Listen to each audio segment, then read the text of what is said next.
Friends, as this Lenten season draws to its climax, I am acutely aware not only of my own yearning for God, but of our world's yearning for God.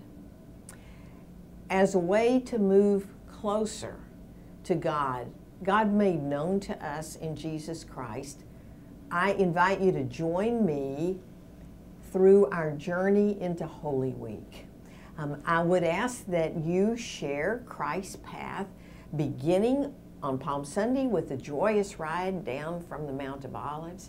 And then throughout the week, we'll examine some of the lessons that Christ taught us. Lessons about overcoming fear, suffering, patience, divine love, servant ministry, a reminder of Christ's baptism that connects us to our own baptism, and finally, on Easter Sunday, celebrate the resurrection together.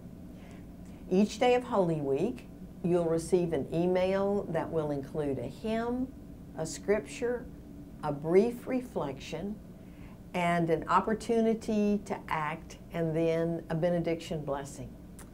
So I invite you to join me during Holy Week as together we seek God's presence and seek to walk with Christ in Christ's journey of life and death and resurrection.